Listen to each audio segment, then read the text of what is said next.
ఓం నమ శివాయ శ్రీమాత్రే నమ. మిత్రులకి శ్రేయోభిలాషులకి అలాగే నన్ను ఎంతగా ఆదరిస్తున్న యూట్యూబ్ ప్రేక్షకులందరికీ కూడా పేరు పేరు ధన్యవాదాలు. మిత్రులరా, మీ అందరికీ కూడా ఆ పరాదేవత ఎల్లవెల్లలా మీతో ఉండి మీ మనోవాంఛ నెరవేర్చాలని మనస్ఫూర్తిగా కోరుకుంటున్నాను. చాలామంది మిత్రులు అడుగుతూ ఉంటారు, గురువుగారు మాకు అద్భుతంగా పనిచేసే చిన్న మంత్రాలు చెప్పండి, మాకు రోజు మేము ఇంటి దగ్గరే ఉండి చేసుకొని మాకు ధనము సంపద కీర్తి ప్రతిష్టలు మనసులో ఉన్న కోరికలు అన్నీ నెరవేరే మంత్రం ఏదైనా చెప్పండి, తేలిగ్గా ఉండాలి గురువుగారు, దానికి మేము ఇబ్బంది లేకుండా చేసుకోవాలి గురువుగారు చాలామంది అడగడం జరిగింది. ఈరోజు మనం ప్రతిరోజు ఉదయాన్నే మన ఇంటి దగ్గర తులసి మొక్క దగ్గర ఒక 2 మంత్రాలు జపించి నీటిని సమర్పిస్తే మనకి అదృష్టం కలిసి వస్తుంది. ధనం కావాల్సిన వారికి ధనం వస్తుంది, సంపద కావాలనుకునే వారికి సంపద వస్తుంది, అలాగే కీర్తి ప్రతిష్టలు అభివృద్ధి ఇవన్నీ వస్తాయి. ఇంటిలో వాస్తు దోషాలు ఉంటే నివారణ జరుగుతుంది. కుటుంబ సభ్యుల మధ్య ప్రేమానురాగాలు పెరుగుతాయి. చాలా చిత్రంగా అనిపించవచ్చు, ఎందుకంటే తులసి మొక్కకి ఆ శక్తి ఉంది. సాక్షాత్తు మనం ఎన్నో వీడియోల్లో దైవ స్వరూపంగా చెప్పుకోవడం జరిగింది. మన పూర్వీకులు ఈ తులసి మొక్కతో ఎన్నో రకాల ప్రయోగాల గురించి చెప్పారు. సాధకుడు ఎవరైనా సరే, చేసేవారు ఎవరైనా సరే మనస్ఫూర్తిగా ప్రయత్నం చేస్తే ఖచ్చితంగా ఆ శ్రీమన్నారాయణ కృప వల్ల సమస్తం అంటే ఏది కావాలంటే అది వచ్చి తీరుతుంది. మనకి మన ధర్మశాస్త్రంలో తులసి మొక్క పవిత్రమైన మొక్క. అలాగే జ్యోతిషాస్త్రంలో మనకి తులసి మొక్క గురించి ఎన్నో అద్భుతమైన క్రియలు ప్రక్రియలు బయటపడడానికి మార్గాలు తెలియజేయడం జరిగింది. మనం అంతకుముందు వీడియోలో కూడా చెప్పుకున్నాం. ఈ మొక్కలో మనకి ఆయుర్వేదం మనం చూసేది ఎంతసేపు ఎలా చూస్తామంటే ఆయుర్వేద పరంగా చూస్తూ ఉంటాం, కానీ అద్భుతమైన దైవశక్తులు కలిగి ఉన్న మొక్క. మనకి కలికాలంలో పవిత్రమైన మొక్కల్లో తులసి మొక్కకున్న ప్రాధాన్యత అంతా ఇంతా కాదు, మనందరికీ తెలుసు. మనం శాస్త్రం ఏం చెప్తుందంటే తులసి మొక్క వేరుల్లో అన్ని తీర్థాలు ఉంటాయి, అన్ని తీర్థాలు. అలాగే తులసి మొక్క కాండంలో మధ్యలో మనకి శాస్త్రం ఒక అద్భుతమైన విషయం చెప్పింది. రావి చెట్టుకి ఎలాగైతే దేవతలు ఉంటారో తులసి మొక్కలో కూడా అలాగే అన్ని శక్తులు ఉంటాయి చెప్పింది. మనకి దేవతలందరూ కూడా తులసి మొక్క కాండంలో ఉంటారు అని శాస్త్రం చెప్తుంది. అలాగే పై భాగంలో ఆకుల్లోనూ ఈ పై భాగంలో సమస్త వేదాలు ఉంటాయి అని శాస్త్రం చెప్తుంది. అంటే ఈ మొక్క మనకి జ్ఞానాన్ని, పుణ్యాన్ని, శక్తిని ఇస్తుందని అర్థం. అంటే మనం దేవతలను మనం ఎలా ఆలోచిస్తామంటే దేవతలు అనగానే మనకు వరాలు ఇచ్చేవారుగా భావిస్తాం. అంటే తులసి మొక్క ఆరాధన చేయటం వల్ల, తులసి మొక్కని సేవించటం వల్ల, తులసి మొక్కని విధి విధానంగా వాడటం వల్ల సమస్తము మనకి వస్తాయని అర్థం. మన ఆలోచన విధానంలో ధనానికి ముడిపెట్టి మనం ఆలోచిస్తున్నప్పుడు ఒక్కొక్కసారి మనకి తెలియకుండానే సంపద గురించి మాత్రమే ఎక్కువగా ఆలోచిస్తూ ఉంటాం. ఎందుకంటే కష్టాలు ఎక్కువగా ధనం వల్లే కదా వచ్చేది, ధనం లేకపోవడం వల్లే కదా ఇన్ని సమస్యలు అని మనం భావిస్తూ ఉంటాం. మన మానసిక ప్రవర్తనని ప్రేరేపించి మనకు కావలసిన దాన్ని ఇవ్వగలిగే శక్తి తులసి మొక్కలో ఉంది. దాని అర్థం అది. అలాగే తులసి మొక్కని ప్రతిరోజు పూజ చేయడం వల్ల మన పాపకర్మలు తొలగిపోయి మనకి మోక్ష ప్రాప్తి లభిస్తుంది. అంటే తులసిని ఆరాధించే వారికి శ్రీమన్నారాయణ కృప ఎప్పుడూ ఉంటుందని అర్థం. అలాగే ఎవరైనా సరే దేవతా ప్రసాదాలలో మనం చూస్తూ ఉంటాం, ఒక తులసి ఆకుని దళాన్ని అలా పెట్టి దేవుడికి ప్రసాదంగా సమర్పిస్తూ ఉంటారు. కానీ ఒకటి గుర్తుంచుకోవాల్సింది ఏంటంటే మనం శివుడికి మాత్రం పొరపాటును కూడా తులసిని వాడకూడదు, ప్రసాదంగా కావచ్చు పూజకు కూడా వాడకూడదు. అలాగే తులసి పత్రాలతో పూజ చేయడం వల్ల, అలాగే వ్రతాలప్పుడు, జపం చేస్తున్నప్పుడు, యజ్ఞం చేస్తున్నప్పుడు, హోమం చేస్తున్నప్పుడు ఈ తులసి దళాన్ని సమర్పిస్తే అనంత పుణ్యఫలం లభిస్తుంది.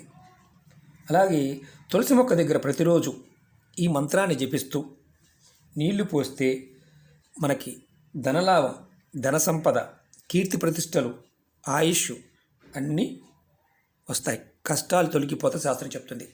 ఆ మంత్రం ఏంటి, ఇంకా మిగతా విషయాలు చెప్తాను. మిత్రులారా, మీకు ఈ వీడియో నచ్చినట్లయితే లైక్ చేయండి, నా ఛానల్ని సబ్స్క్రైబ్ చేసుకోండి. పక్కనే ఉన్న గంట సింబల్ని యాక్టివేట్ చేసుకోండి. 10 మంది మిత్రులకి షేర్ చేయండి. అనేక రకాలైన సమస్యల మీద వీడియోలు చేయడం జరిగింది. నా వీడియోస్లోకి వెళ్ళండి. మీరు ఆచరించగలిగేదాన్ని ప్రయత్నించేయండి. ఇప్పుడు మీరు చాలా తేలికైన మంత్రం ఎవరైనా జపించగలుగుతారు. ఎలా చేయాలో చెప్తాను. ఓం సుభద్రాయ నమః. మీకు బాగా గుర్తుంచుకోండి, ఏ మంత్రానికైనా ముందు ఓం తర్వాత నమః ఉంటే ఒకవేళ మంత్రం పలుకుతున్నప్పుడు మీ వాక్కులో ఏదైనా దోషం ఉన్నా అది దోషం కిందకు రాదు. ఎందుకంటే మంత్రానికి ముందు ఓం ఉన్న తర్వాత లాస్ట్లో నమః ఉన్న అది మంచిగానే మారుతుంది తప్ప చెడుగా ఉండదు. ఈ మంత్రాన్ని ఒక మంత్రాన్ని మీరు నీరు పోస్తూ జపించి మనసులో కోరికలు చెప్పుకోవచ్చు. ఓం సుభద్రాయ నమః, అలాగే ఓం సుప్రభాయ నమః, ఓం సుప్రభాయ నమః. ఈ 2 మంత్రాలు నేను వీడియో డిస్క్రిప్షన్ బాక్స్లో పెడతాను, మీరు కావాల్సిన వారు చూడవచ్చు. అలాగే ఈ 2 మంత్రాలను జపిస్తూ తర్వాత నీళ్లు పోయండి, మొక్కకు నీరు సమర్పించండి. అలాగే ఈ మంత్రాన్ని మరి ఎన్నిసార్లు జపించాలి అని అనుమానం వస్తుంది. ఈ మంత్రాన్ని 3 సార్లు జపించండి చాలు. అలాగే తులసి ఆకులు కోసేటప్పుడు కూడా ఈ మంత్రాన్ని జపించవచ్చు. అలాగే మీరు ఏదైతే మీ మనసులో ఉన్న కోరికలు ఉంటాయో, సంకల్పాలు ఉంటాయో, ఆ సంకల్పాలు నెరవేరడానికి ఈ మంత్రం అద్భుతంగా పనిచేస్తుంది.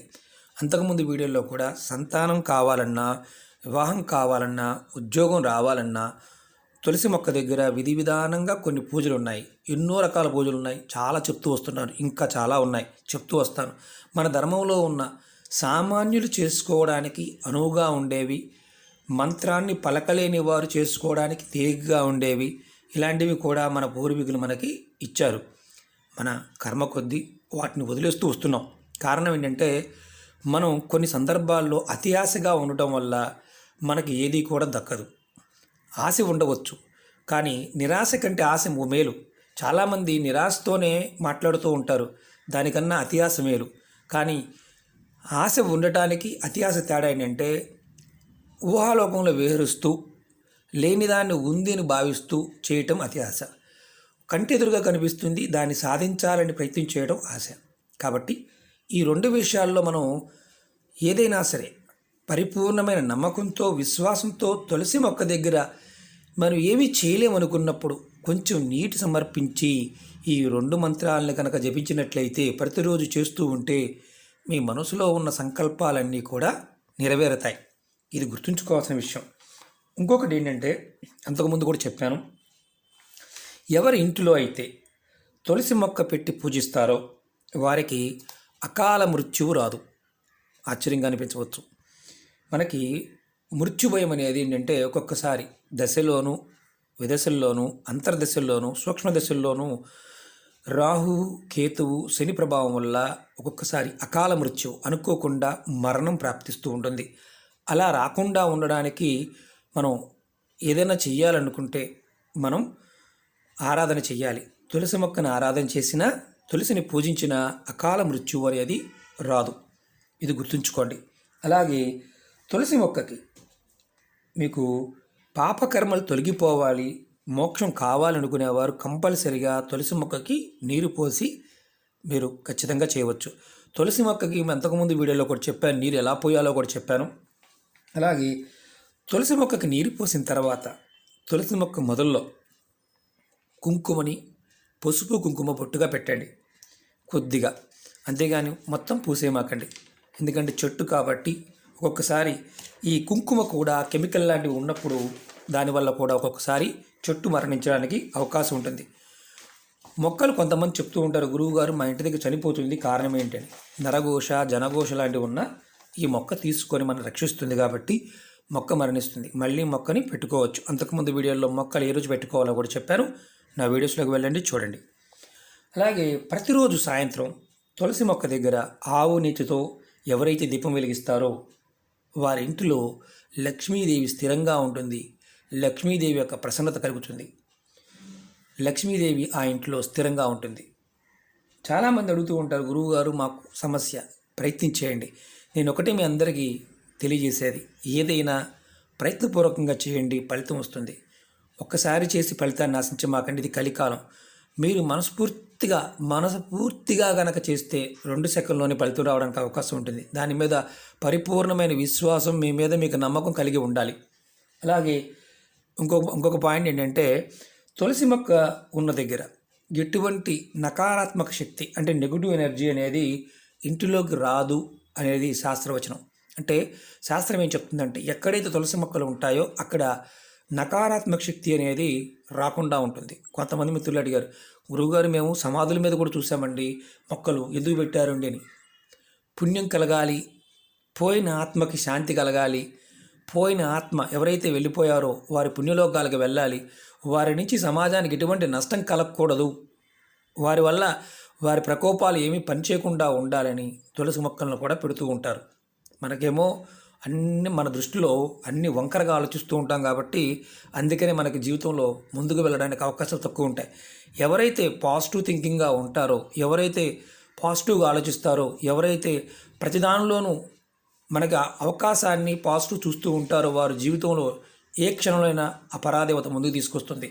ఎవరైతే ప్రతి దాంట్లో నకారాత్మకంగాను ప్రతి దాంట్లోనూ తప్పుగా చూస్తూ ఉంటారో వారి జీవితంలో తరతరాలుగా కూడా ఎదగడం కష్టంగా ఉంటుంది. ఎందుకంటే పాజిటివ్ థింకింగ్ మనలో ఉన్న దైవశక్తిని ప్రేరేపిస్తుంది, నెగిటివ్ థింకింగ్ మనలో ఉన్న దుష్టశక్తుల్ని ప్రేరేపిస్తుంది. కాబట్టి ఇది మనం గుర్తుంచుకొని ప్రవర్తించాలి.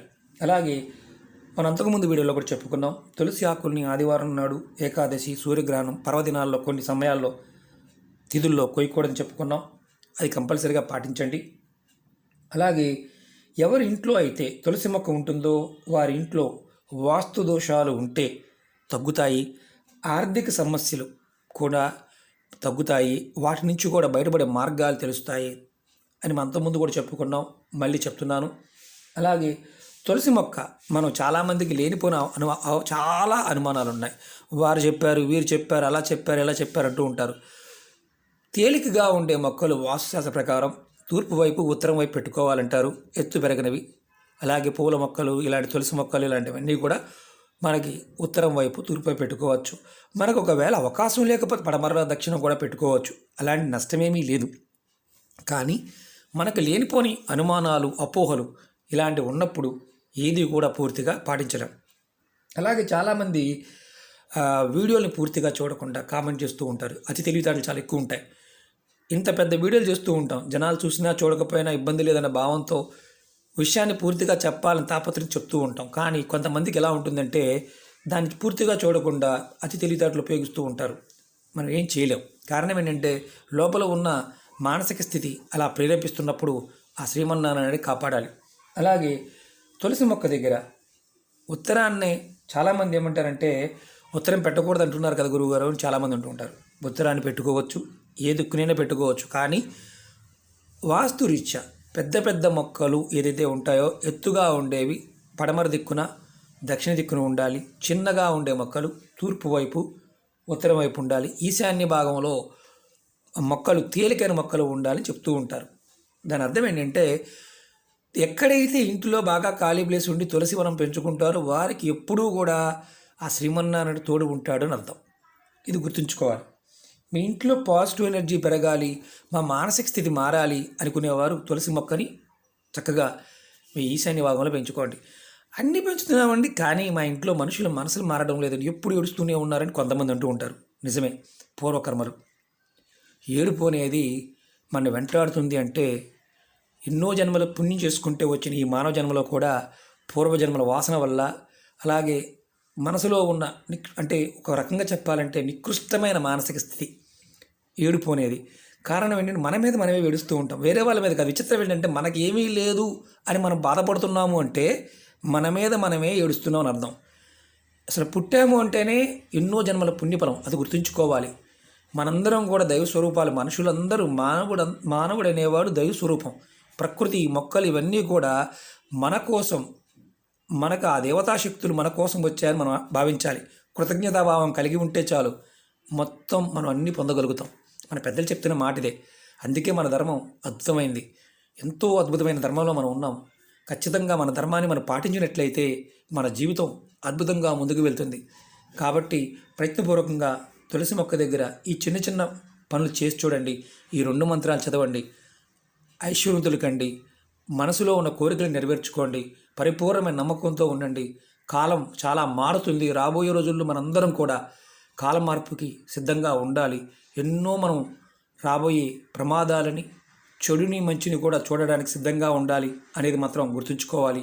ఎందుకంటే ఈ రాబోయే 20 సంవత్సరాలు మన జీవితాల్లో పెను మార్పులు తీసుకొచ్చే సంవత్సరాలు. కాబట్టి జాగ్రత్తగా ఉండాలి. భగవంతుని కంపల్సరీగా మనం ఆరాధించాలి.